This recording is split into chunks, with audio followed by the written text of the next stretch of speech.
Please can you tell us why you're here today? Why are you here today, Ian? Yeah. You're just here because it's going to be fun. Fun? Yeah, lots of fun.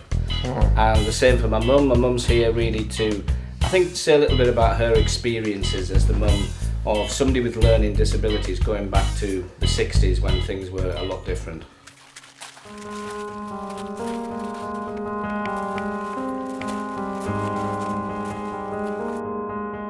Devonby was a long-stay hospital. It's where people with disabilities originally stayed. As people that had children out of marriage got sent there, Devonby is now a place where they make racing cars. We're in this little building here, and this is the workshop that we have at the moment that I'm going to take you around, and you can see the rally cars. Our cars, our team, we go all over the world rallying. One like that is £450,000. What?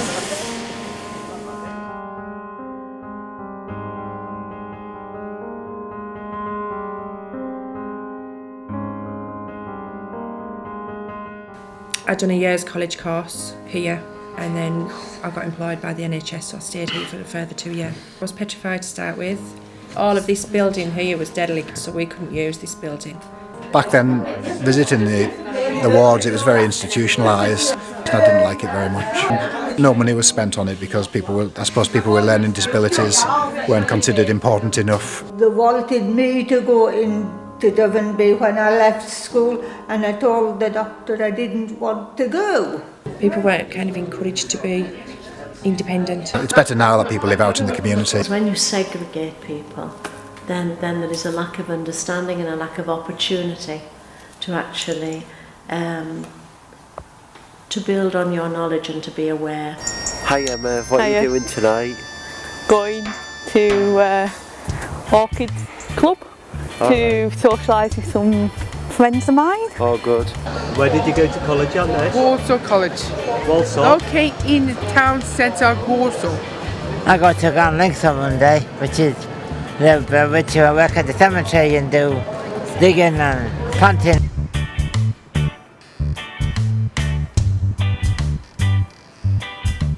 When I was here, there was about 80 or 90 people still living here. 6 wards open towards the end, and they were run down. The curtains were hanging down, the paint was hanging off, flaking off the wall. They didn't allow them to choose their own clothes. They got locked in at 8 o'clock at night. There could be 20 in a dormitory with 2 members of staff. I just rather sleep on my own more than just sleep with everyone else because they'll snore and wake me up and like, please be quiet. You would probably end up being a nightmare. Didn't want to live there. I used to hide the possessions underneath the pillow because there was nowhere else to keep them safe. People used to take their shoelaces out of their shoes and even hide the shoelaces underneath. My teddy bear and my drink, Sonic Heroes. My engagement ring. They'll pick their own clothes out the night before, roll them up and put them under the mattress. But every client, names tagged into the clothes. Washing people in pairs. I wouldn't want to share a bathtub with another person. People were asked to take the clothes off and then queue for the baths. A lot of people were put in Devonby and forgotten about. So families didn't come. Unless somebody passed away, and families would always come. One of the wards, which was elderly, you would open the door, there was like a stalker bed, and it was like a sweet shop. There was every bar of chocolate or every sweet you could think of. They all had their own purses really with their own pocket money in. They had a walk called the Crocodile. The residents only got to go out at the weekends, and they got punished if they did anything wrong, and they got injections. The females would go out to town one Saturday, and then the following Saturday the males would go out. Michelle, what was this building originally used for? This one was a ward for the elderly. See the sign up there that says Harston House? This was the dormitory this end, this was the ladies' side.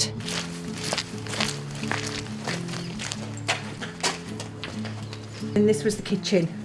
There was a porch there. Because we used to have people that smoked. Punnet Villa, this was the ward that had severely disabled people on, so a lot of staff referred to this ward as the kids ward. There weren't even kids, they were just adults, but that was the reals. So this was because they were so physically disabled. They all had a learning disability as well. But I remember looking at somebody's notes, somebody's care notes, and in the notes it said the diagnosis was monster, and also sort of a diagnosis of being an imbecile. It would probably make them upset that they were being referred to as being like a, you know, like a baby or a kid, and they're not. They're just an adult. I wouldn't like it either. People in this ward didn't get out a lot. Ready? Beaumont College here is a special educational needs college where we work with students with severe and profound learning difficulties. Well, this is our sensory PD music session. We've done music this morning with musical instruments, so now we're trying to make our own sounds in our outdoor environment.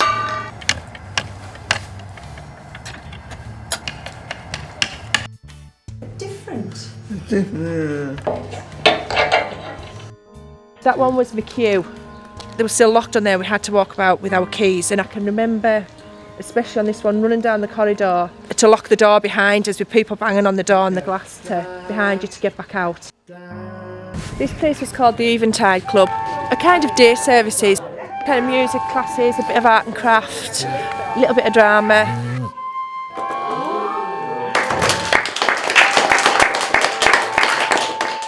It's sad in a way, because you have memories that people were brought in here and now there's just nothing. We formed relationships in here, relationships of all kinds really, and that was all lost when people moved out.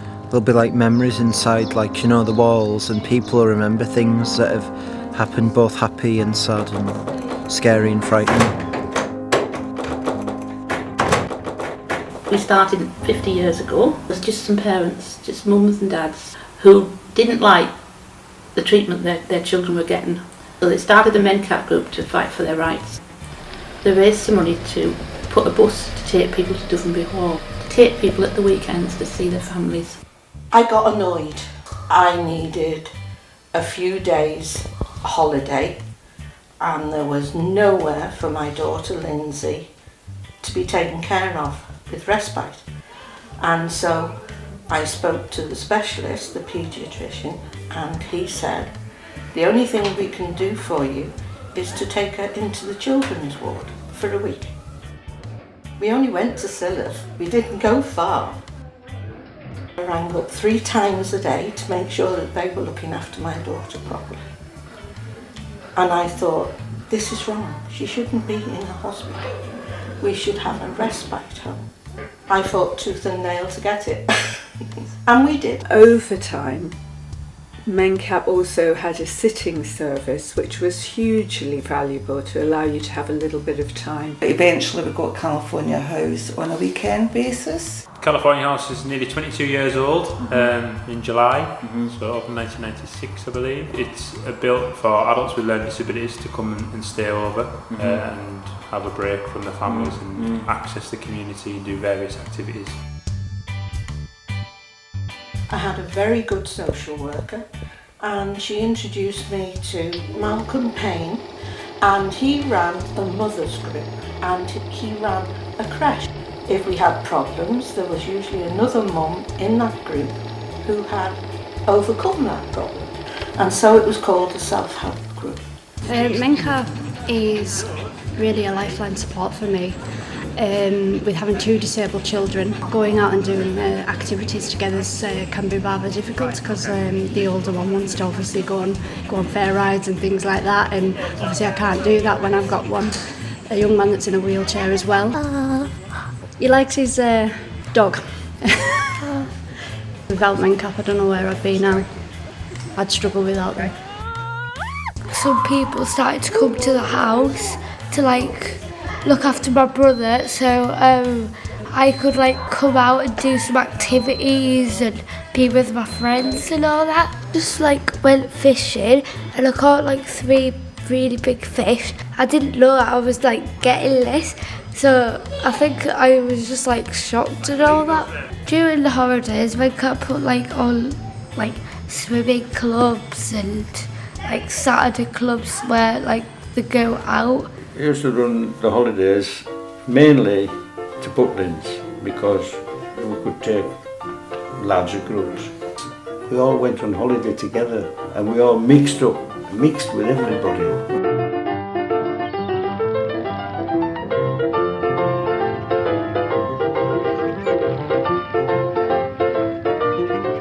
We used to go to the seaside quite a lot. Mencap has always taken people on holiday. Very fondly remember. We went to Leeds.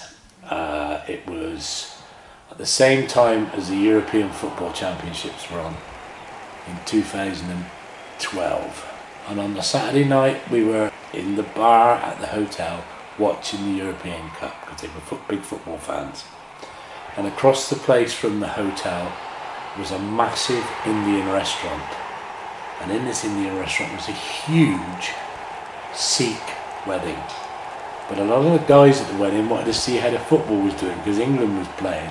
So they kept nipping over to the hotel. At one point there was 3 of our clients sat in a group of 100 Sikhs cheering on the England team, and when the game finished we went back across to the wedding. But I think the biggest shock to most people was the fact that there was a white stallion in the middle of the restaurant. We started off with a shop down in Botsher Gate, and that used to be run by volunteers, and that was where our income came from. So you're going to tell everybody your name? Julie Wolf. And how long have you worked in the shop? 20 years. Tied up the racks and on the till. A few years ago, when it was our 40th anniversary, one of my colleagues on the committee called Tess organised a Bollywood ball. Where 300 people came. Now each ticket for that Bollywood ball cost £50. We bought genuine clothing to dress up, and we even bought the jewellery. We all dressed up. We had probably nearly a year of preparing for this event, but it was sensational, and we've been asked often to do it again. We made a lot of money for Mencap. We had a really good time. It was a lot of work. It was such a lot of fun, and it was a wonderful way to raise the profile of Mencap and also to raise those vital funds that are needed for running places like this.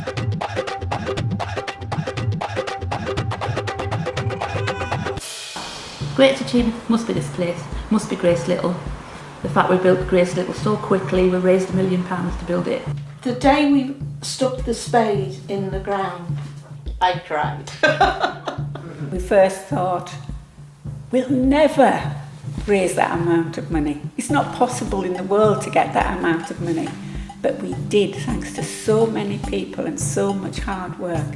And that was my most memorable day so far. Again, families were saying, there's nowhere for children in Carlisle to stay overnight, there's no big building for them to play, we can't access soft play. It was the most good news story ever. This is an Olympic torch. Somebody nominated me for that for my work. And it's nice to get thank you sometimes. I got the chance to run with the Olympic torch in a spade tray. They started their own playgroup because children in those days with learning disabilities weren't welcome. This is my 4th year doing play schemes now for Carlisle Mencap. They are a lot of fun, a lot of hard work. Children who come to the play schemes get a chance to be children, to play with their friends, with the freedom of not having the parents there. Creating new experiences for children. A lot of the children who access play schemes can't go out on their own and play with their pals because of the awareness of danger. I think it's very important for the parents.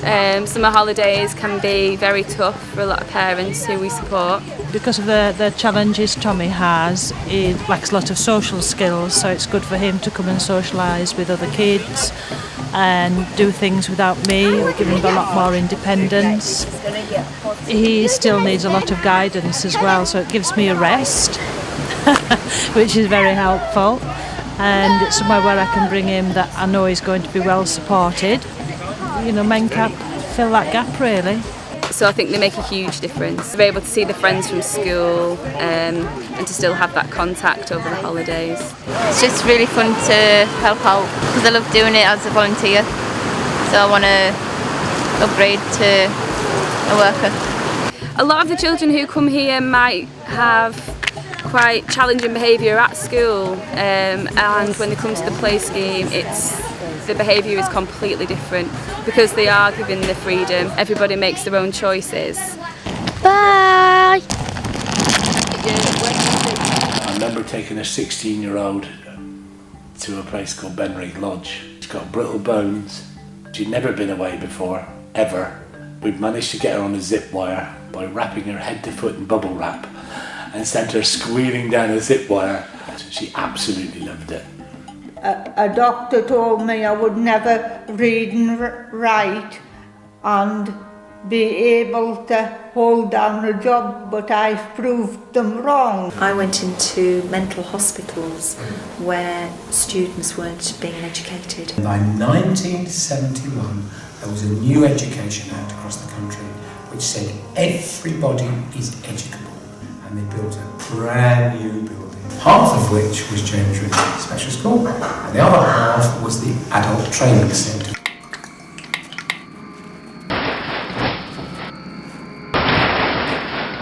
And we've got pictures in here that show some of the old building.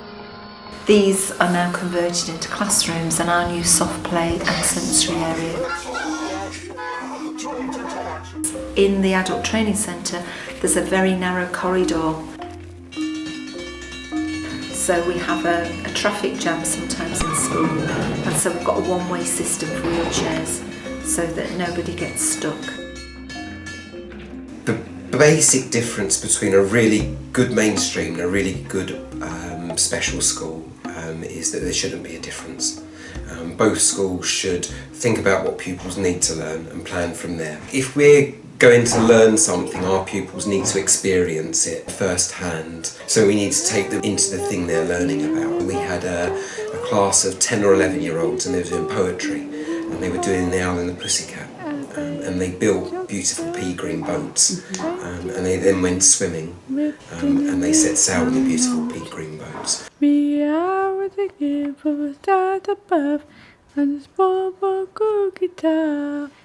Oh, pussy love, oh, pussy love, what pussy now, what do you are?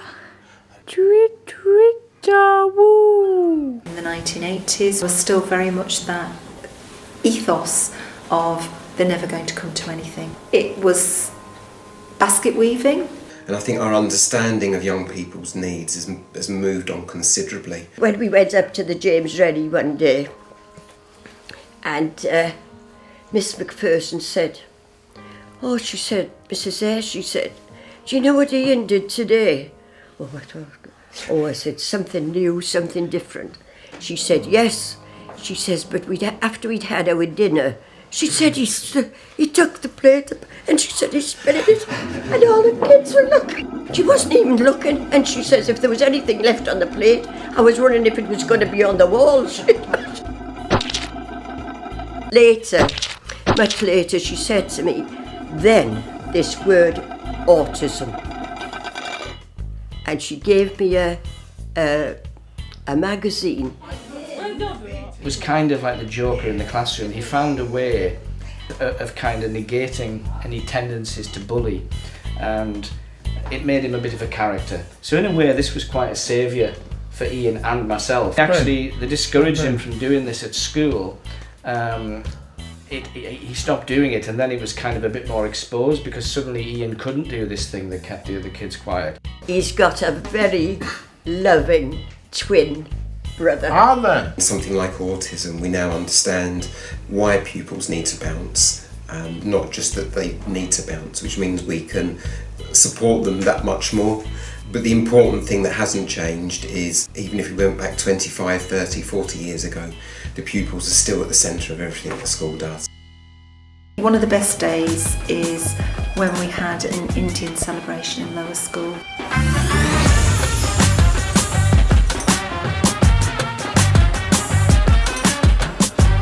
This piece of paper is an account sheet, right, that was presented at the annual general meeting of Carlisle and District Society for Mentally Handicapped Children.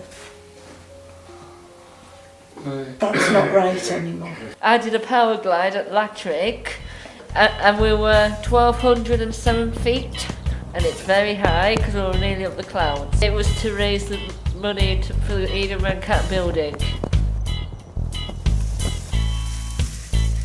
We do a lot of gardening.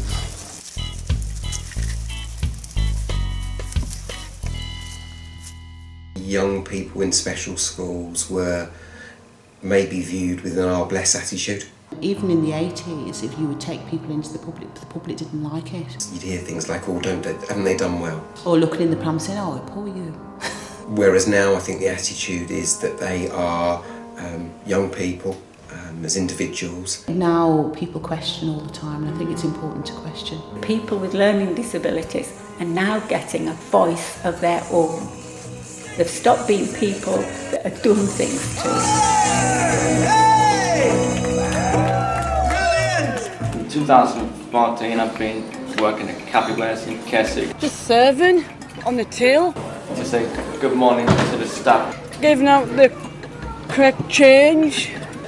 To say hi to customers. Got a favourite person who comes in? Oh, you've lot. I'm going to sort out the cutlery. Love coming here. It's a very good job. I like working in a cafe. A government initiative.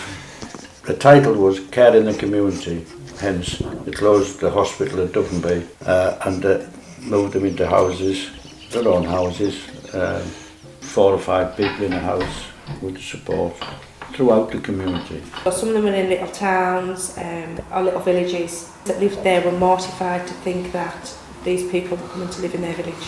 So it's definitely changed a lot since then. I think there's still a fear. The first time Ian went into a shared house with 2 other people. He didn't. Ian hard. He didn't settle. It wasn't right for him. It was too much of a shock. I think he had become very institutionalised within his own home. And Ian hit out physically because he had no way of expressing how unhappy he was. It had been such a battle to get it acknowledged that he was a good guy, just sometimes in the wrong place with the wrong carers, the wrong systems. And after a couple of years, we finally got a good care package where Cumbria Care... You going shopping? Going shopping. Took care of him at night, and Carlisle Mencap came in and took care of him during the day. Monday I go to Heathlands and then I go out on a night with my support. On a Tuesday I go to work from 12 till 2 at home base. And then I go out to Orchid Club. And I'm on the youth council. The cinema or for a meal out somewhere. I either go to the gym and then I go uptown. Sunday I do Sunday club. I think that people should all be right smack bang in the middle of the community and everybody has that right. And actually, it's not just right because all of those people give something that other people don't give. Ian's made me a much better person. Happy now. I understand with a lot more compassion and empathy about people who are different. I still want people to be more educated about it. It's the more we're out in the community engaging, the more people are going to see and be more tolerant and understand it. If you look back to measure, this is where we've come from. I think it can very easily slip back. I don't think this is a done deal. I think we've got a long way to go. Don't worry. I'll try not to.